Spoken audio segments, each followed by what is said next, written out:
All right, welcome to the deep dive.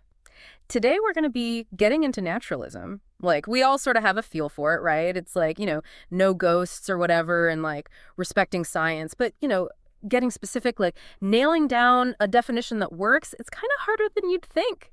We dove into this, and it turns out even the Stanford Encyclopedia of Philosophy, they kind of struggled to like put it in a box. Yeah, you hit the nail on the head there. Like back in the early 1900s, you had these folks, Dewey, Nagel, Hooke, Sellers. They were all about, calling themselves naturalists. And for them, it was really about connecting philosophy to science, like making them buddies. And their main thing was, first, that reality is just nature, no supernatural stuff. And second, the scientific method. It applies to everything, even like the human spirit. Okay, so that was then, but now it's like most philosophers today, they're kind of on board with that general idea. Like, not many people are running around trying to prove ghosts are real, and they agree that science is how we figure stuff out, even about ourselves. But here's the thing, if everyone agrees, why is it so hard to just say what naturalism is? Well, I think a big part of it is because naturalism, it's like become this badge of honor in philosophy. Yeah. No one wants to be the non-naturalist in the room. So the meaning gets stretched a bit, right? People who are just kind of leaning towards naturalist ideas are like, yeah, I'm a naturalist. And then you have the hardcore naturalists who might have a much stricter definition in mind. So it's less about, drawing lines in the sand and more about like following the breadcrumbs, the reasoning that takes people down this naturalist path, right? Exactly. Yeah, that's what we're after here. Not a checklist, but a journey into how these ideas work. And to help us on this journey, it might be useful to think about naturalism in two ways. You have ontological naturalism, which is all about what exists, the building blocks of reality. And then you have methodological naturalism, which is about how we investigate reality, how we figure things out. Right. So ontological naturalism, that's like, okay, what's really out there? Like, what's the universe made of, basically?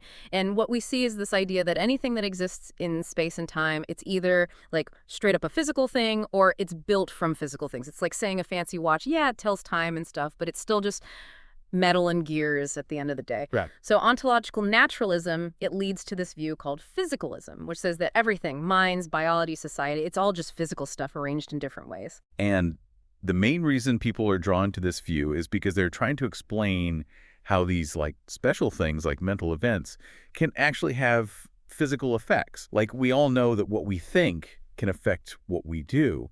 So initially you might think, well, maybe supernatural stuff can have physical effects too, right? But science, it's kind of put a damper on that idea. This is where looking back at the history of science helps a lot. Like back in the 1600s, you had this rise of what's called mechanistic physics, and their view is pretty simple. Like, to make something move, you got to physically touch it. That was their thing. And remember Descartes and his whole mind-body dualism thing? Our source mentions Leibniz used this mechanistic view to be like, hey, if the mind isn't physical, how is it supposed to affect the body? It's like a ghost trying to push a chair. Right. But then you have Newton coming along, and things get a bit more flexible.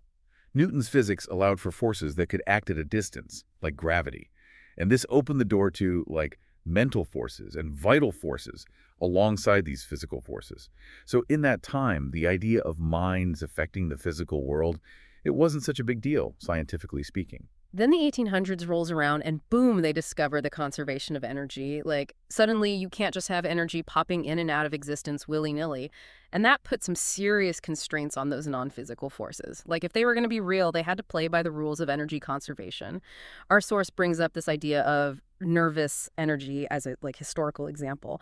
They were trying to figure out how to make mental activity fit into this new idea of energy that doesn't just appear out of nowhere. Exactly. And then the 1900s, that's when things get really interesting. We start looking closer at biology, at how things work inside living things like the nervous system.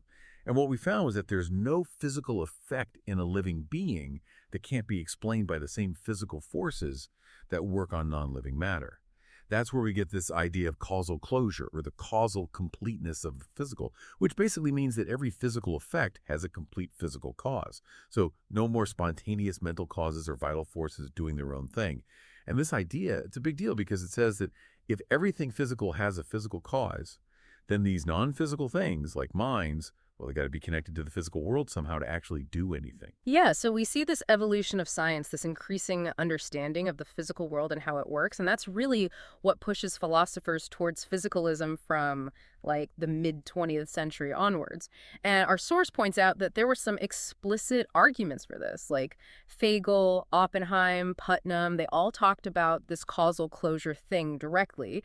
But even arguments that didn't mention it outright, like Smart's worries about nomological danglers, that's like extra stuff hanging off the laws of nature, or Lewis and Armstrong with their ideas about causal roles, or even Davidson's anomalous monism, they all sort of rely on this assumption that the physical world, it can handle itself, causally speaking. What's kind of fascinating is that even with quantum mechanics and all that weirdness, Hmm. like where things aren't always determined, it doesn't really mess this up. Sure, some events in quantum mechanics might not be completely set in stone, but the probabilities, like the chances of those events happening, those are still fixed by physical stuff, according to physics. So there's no room for a non-physical cause to come in and mess with those probabilities. So we have this causal closure idea. How does that actually support physicalism? I'm thinking if mental causes, or whatever else we think is non-physical, if those things can make physical stuff happen, and causal closure is saying those physical things have to have a physical cause, then to avoid this weird situation where one thing has like two totally separate causes, the mental cause has got to be connected to the physical cause somehow, right? Like maybe it's just part of the physical cause, or maybe it's like a side effect of it or something like that. That's the heart of Like, it, I yeah. don't know. But even if you buy that, there's still this whole debate about what connected really means. One view is reductive physicalism, where the special property, like thinking a specific thought, is actually the same thing as some physical stuff happening in the brain. Like the thought and the brain activity, they're not just connected, they're the same thing. But that seems a little too, I don't know, restrictive, right? Like, what about the variable realization argument? We know that humans can think about, say, the number three, but an alien with a completely different brain could probably think about it too, right? Maybe even a really advanced computer. So to say thinking about three is exactly the same as a certain pattern of brain activity in a human brain, it just doesn't seem to fit. Yeah, and that's exactly what leads people to non-reductive physicalism, which is more popular these days. In this view, the special properties, like thoughts and feelings, they depend on the physical stuff. They come from it, but they're not literally the same thing. It's like the same basic physical ingredients can make different kinds of cakes, right? And the key idea here is supervenience, which basically means that if two things are physically exactly the same, they got to have the same special properties, even if the actual physical setup is different. So it's like the same foundation can lead to the same mental state, even if the specifics of how it's built are different. But some people who don't like non-reductive physicalism, they say it doesn't really solve the whole causal closure problem. They say even if mental property depends on a physical one, it's still like a separate thing, right? So doesn't that mean you could have a physical effect that's caused by both the physical thing and the mental thing, even if they're connected? And this gets us into the whole debate about overdetermination. Everyone agrees that strong overdetermination, where one effect has two completely separate and sufficient causes, that's a bit wonky and probably doesn't happen much in nature. The non-reductive physicalists, they argue that in their view, is more like weak overdetermination or benign overdetermination because the mental cause, it's not really extra. It's totally dependent on the physical cause. It's like you can't have the feeling without the brain state. Okay, but then there's this even more complex thing, this idea of physicalist downwards causation. So instead of a mental cause and a physical cause, some people are saying that sometimes the mental cause is the one that really matters, the one that actually explains the physical effect, not the underlying physical stuff. Think about it like this. There's a pigeon, and it's been trained to peck a crimson tile, but not any other shade of red. So when it pecks the crimson tile, what's the real cause? Is it the crimsonness or just the general redness? It seems like it's the specific shade that matters. And this idea that causes got to be proportional to their effects, it suggests that sometimes those higher level properties, like, oh, I want to hail a cab, that might be the actual cause of my arm waving, not the specific brain activity happening at that moment. My arm would probably still wave if the brain activity was slightly different, but it definitely wouldn't wave if I didn't want to hail a cab. But hold on, doesn't that just contradict causal closure? Like, if my desire, which is a mental thing, is causing my arm to wave and not my brain state, which is a physical thing, wouldn't that mean a physical effect is being caused by a non-physical thing? Yeah, it seems like it, right? And our sources admit this is a real challenge for physicalism. People who like this downwards causation idea, they got to figure out how this higher level causation stuff can work without breaking the whole causal completeness of the physical. One idea they have is to like shift the argument a little bit. So instead of talking about strict causal closure, they talk about closure under nomological determination, which basically means that even if the desire is the like main cause, the chances of my arm waving, those are still completely determined by the physical stuff and the laws of physics. Okay, let's shift gears a bit. What about consciousness? That's like the big Yeah. one, right? Our sources point out that there's this really strong intuition that our conscious experiences, like what it feels like to see red or to feel pain, those are different from just like physical stuff happening. And there's this famous thought experiment about zombies, like creatures that are physically exactly like humans, but they don't have any consciousness. And for a lot of people, that doesn't seem totally crazy. Like, it seems possible. That zombie intuition, it's a tough one to shake. And whether it ultimately disproves physicalism, that's still a huge debate in philosophy of mind. A lot of philosophers do think that the very idea of zombies being possible, that creates a serious problem for any explanation of consciousness that's purely physical. So within a naturalist framework, one way to handle this is with epiphenomenalism. This is the idea that, yeah, conscious properties exist, but they don't actually do anything, like they have no causal effect on the physical world. Another option is overdeterminationism, which we talked about earlier. This is where every effect of a conscious state is caused by both the physical stuff and the conscious stuff independently. But as our sources point out, neither of these options is really that satisfying. Like, they both create these weird causal situations. Epiphenomenalism, it's like effects without causes, and overdeterminationism, it's like too many causes for one effect. And neither of those really jive with how we understand the world, right? Right, so that's why people have come up with other views, like Russellian monism, which tries to bridge this gap. They say that consciousness, it's actually a fundamental property of reality, like a basic ingredient, and that physics, it only describes these properties indirectly through their causal roles. So it's like consciousness is there, but it's not something physics can directly measure. This view tries to keep causal closure intact while still allowing for consciousness to be more than just a function of the physical stuff. Whether Russellian monism actually counts as physicalism, that's a whole other debate, but it's interesting to see how even views that aren't strictly physicalist are trying to fit in with causal closure. That's why you don't see many people defending strong interactionism anymore, which is the idea that the mind can just, like, push the physical world around without any physical intermediary. Okay, let's move on to another area that gives ontological naturalism a bit of trouble, which is moral facts. You remember G.E. Moore and his open question argument? He basically said that you can't just define moral properties in terms of natural properties. Like, no matter how detailed your description of a situation is, it's always a separate question whether that situation is morally good or bad. You can't just figure out what's good by looking at the physical facts. Yeah, and more, he thought this meant that moral facts, they're a whole different kind of fact, not natural facts. Yeah. But as we've seen, causal closure kind of throws a wrench in that idea. Like, if moral facts aren't part of the natural world, how can they possibly affect anything physical? And if they can't affect anything, how can we even know about them? We're physical beings, and we learn about the world through physical interactions, right? The classic response from those who believe in non-natural moral facts is that we have this special ability, this moral intuition, which is like a direct perception of moral truth. But once again, causal closure pops up and says, hold on a second. How does this non-physical intuition thing interact with our physical brains to give us moral knowledge? It seems like we're back to overdetermination.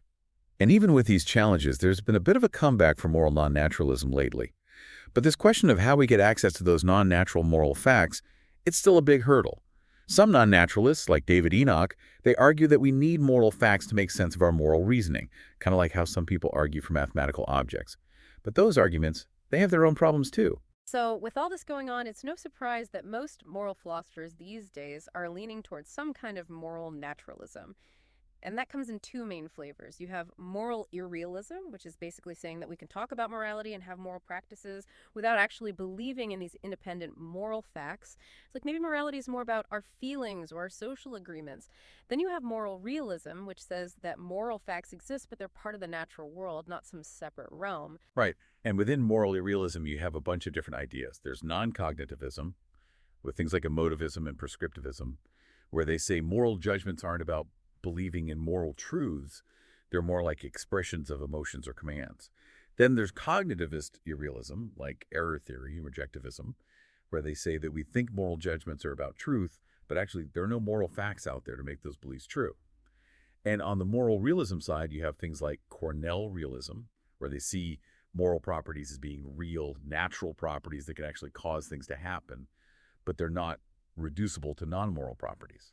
And then you have moral functionalism, which is more open to saying that moral properties is just certain descriptions of things that have particular roles in our lives. And any moral naturalist, especially a realist, they have to deal with Moore's open question argument, right? One way they do that is by saying that the openness Moore is talking about, it's not really a deep philosophical issue, it's just that we need to clarify our concepts. Once we do that, they say, we can see that moral facts are just a special kind of natural fact. Another way they respond is to compare it to scientific discoveries, like remember how water turned out to be H2O? They say that maybe the relationship between moral and natural facts is kind of like that, something we discover through investigation, not something we just know by thinking about it. And it's worth pointing out that these same issues come up in other areas of value, like aesthetics and the idea that there are good and bad ways to reason. Now, let's talk about another big challenge for ontological naturalism: mathematical facts. It seems like math is about these abstract things, numbers, sets, functions, stuff like that. And just like with those non-natural moral facts, this creates a real problem for how we can know about them. Like, we're physical beings, we interact with the world through physical stuff, right? Yeah. So how can we possibly know about these abstract mathematical things if they don't interact with the physical world at all? Yeah, and unlike morality, you don't see many people arguing for straightforward naturalist realism about math, where those mathematical facts are just part of the physical world. There are some exceptions, like Penelope Matty, but it's not very popular. So we're basically left with two options. Non-naturalist realism, which says those abstract mathematical things actually exist, and naturalist irrealism, which tries to say they don't. Non-naturalist realists in math, they often talk about this special ability called mathematical intuition, which is like having a direct line to mathematical truth. This is something Kurt Gödel was famous for believing in. But as we've discussed, that brings up the causal closure problem again. Like, if this intuition isn't physical, how does it give us knowledge without messing with the whole cause and effect thing? Hilary Putnam had another take on non-naturalist realism. He said that our best scientific theories, they kind of rely on the idea that mathematical objects exist, and that's how we know they're real. But Hartree Field, a naturalist irrealist, he challenges that. He says we can create versions of our scientific theories that don't talk about these abstract mathematical objects at all, and those versions might even be better. He thinks math is a useful fiction, like it's a tool for doing science, but it's not literally true. And there's a debate going on about whether all of math can actually be translated like that without losing something important. Like, is it enough to just know that it's possible to do it, or do we actually have to do it to say that Field is right? And then there's this other approach called the Neo-Phrygian program. This is another type of non-naturalist realism, but they try to ground math in logic and definitions. Like Crispin Wright did some work on deriving these basic rules of arithmetic, called Peano's postulates, from something called the Humean principle, which is about how we count things. But the big question is whether those principles are really just definitions, or whether they're sneaking in some extra assumptions about the world. There's also a debate about whether the Neo-Phrygian view is actually realism or irrealism in disguise. And finally, we should touch on modality, which is all about possibility and necessity. This one is super tricky because it depends on what we think modal claims are actually about. Like, are we talking about different possible worlds? If we are, then naturalist realism about modality, where those possible worlds are just part of the natural world, that seems out the window. So we're left with things like modal fictionalism, which is an irrealist view, or different types of non-naturalist realism about possible worlds. And just like with math, how do we know about these non-actual worlds? Is it through some kind of modal intuition? Do we get it from our scientific theories? Or is it just like basic logical knowledge? None of those answers are easy. Okay, now that we've waded through all that ontological naturalism stuff, let's switch gears and talk about methodological naturalism. Yeah. This is less about what reality is made of and more about how we're supposed to go about studying it. Mhm. And it's really about the relationship between philosophy and science. Right. Methodological naturalism says that philosophy and science are basically in the same business. They're both trying to get knowledge about the world through observation and testing. And it's really important to distinguish this kind of methodological naturalism from another one you hear about in philosophy of religion. In that context, it means you can't bring religious beliefs into science. But here we're just talking about the relationship between philosophy and science as ways of learning about the world. So methodological naturalists aren't saying that philosophy and science are exactly the same. They're saying that the differences are more like, differences in style and emphasis. Like philosophy tackles bigger, more foundational questions, and progress in philosophy is often about untangling complex ideas, not just gathering new data. Yeah, they totally get that new scientific discoveries don't usually settle philosophical debates. Like, the hard part in philosophy is figuring out how to make sense of the huge amount of information we already have to, like, straighten out our thinking. But they argue that the goal is still the same, to come up with theories that explain the world based on evidence. But this whole idea seems to clash with a big part of how philosophers actually work, Hmm. using intuitions. Like when we evaluate philosophical ideas, we often think about hypothetical scenarios like thought experiments and see if the idea fits with our intuition about what would happen. This makes it look like philosophy is more about analyzing concepts in our heads than building theories based on real-world evidence. So, methodological naturalists have a few ways to deal with this. Some of them say that intuitions aren't actually that important to all of philosophy. Others say that even if they are important, they're not necessarily just coming from our heads. They could be shaped by our experiences without us realizing it. And then there's the view that even if some intuitions are purely from our minds, they might not be just about the meanings of words. Our sources talk about this influential idea called the Camber Plan, which is supported by philosophers like David Lewis, Frank Jackson, and David Chalmers. They say that intuitions are important for the first part of philosophical work, which is analyzing our everyday concepts and figuring out how they work. Once we've done that, then we can move on to serious metaphysics, where we use science to figure out how reality fits with those concepts. But even this approach has some problems. Like, can you really capture every interesting philosophical concept just by analyzing it? What about concepts that depend on what we observe in the world? And even if we accept that first step of the Canberra plan, there's another issue with how they rely on analytic knowledge, which is knowledge that just comes from the meanings of words. They use these things called Ramsey sentences, which basically say that something exists that fits a certain description. But those Ramsey sentences, they're not just definitions, they're actually claims about the world. For real analytic definitions, we need something more like Carnap sentences, which are like rules we make up to define words. The argument is that it's the Ramsey sentences, the ones that are about the world that really drive serious metaphysics, not the Carnap sentences, which are just shorthand. That's a really important point. Let's say we're talking about the concept of a soul. An analytic definition might be something like, if there's a non-physical thing that makes a body alive and can live after the body dies, then that thing is a soul. But that definition, it doesn't say that souls actually exist. It's the claim that there are these non-physical things that make bodies alive. That's the real metaphysical issue. So just defining words doesn't seem to get us very far in philosophy. And our source points out that not all philosophers who do conceptual analysis think they're dealing with analytic knowledge. Some of them, like Robert Brandom, think they're making claims that can be tested against evidence. Others, part of the conceptual engineering movement led by Herman Kaplan, they think that concepts themselves can be wrong and need to be fixed. That way of thinking about concepts fits much better with methodological naturalism. But then you have those philosophers who think that conceptual analysis or philosophical thinking can give us synthetic a priori knowledge. That's knowledge about the world that we get just by thinking without any need for experience. And that raises a classic problem. How is that even possible? Timothy Williamson has argued that the whole distinction between a priori and a posteriori knowledge, it might not be as clear as we think, especially when it comes to philosophical intuitions. He says that intuitions are definitely important for philosophy, but they might not be purely a priori, like maybe experience sneaks in somehow. But our source points out that this doesn't really answer the big question. Are intuitions reliable? Even if they're not purely a priori, if philosophy relies on intuitions about the world, we need a good reason to trust them. And then you have experimental philosophy, which is this whole field that's shaking things up. They do research on philosophical intuitions and find that a lot of them are actually different across cultures, social groups, even gender. And that makes it hard to believe that intuitions are some kind of universal truth detector.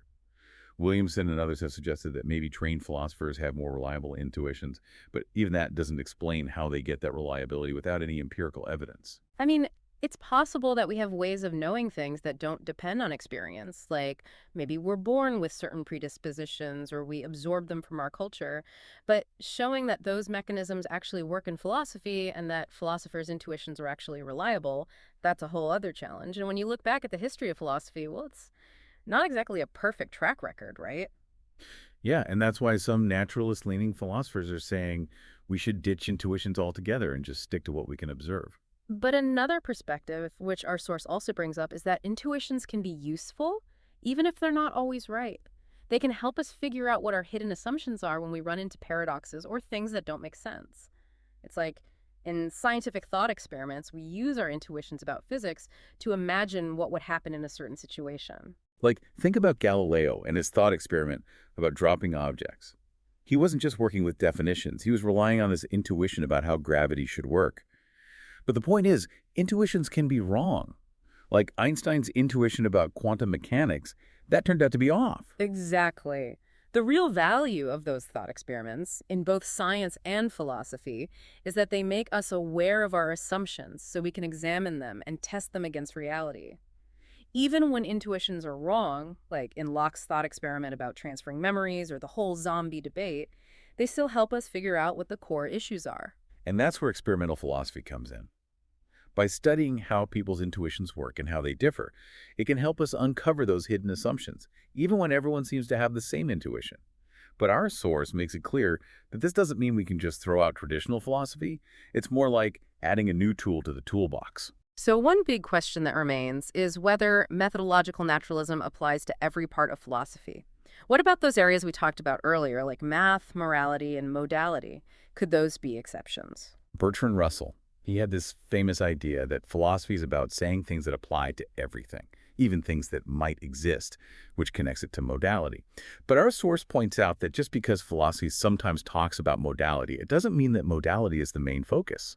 A lot of philosophy is about figuring out what things are, like, is knowledge the same as justified true belief? And those kinds of questions, they turn out to be about necessary truths, things that have to be true in all possible worlds.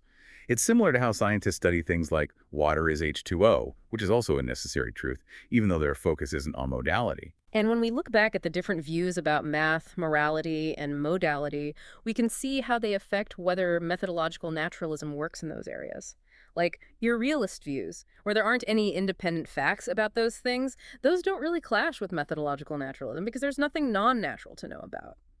And realist views about morality, where moral facts are part of the natural world, those fit pretty well with the idea that we learn about them through observation and experience. The real challenge comes from realist views about math and modality, especially the Neo-Phrygian program in math, where they try to say that math is based on logic and definitions. If they're right, and we can know about math just by thinking about it, then that would be a clear case of methodological naturalism failing. But, like we discussed earlier, whether the Neo-Phrygian program actually works is still up for debate. So whether methodological naturalism works in these areas, that's something we still haven't figured out. All right, so as we wrap up this deep dive, it's pretty clear that naturalism in philosophy is a lot more complicated than just saying science is good, superstition is bad. It's this whole web of interconnected ideas and arguments that are constantly evolving. We've looked at the difference between ontological naturalism, which is about what reality is, and methodological naturalism, which is about how we study reality.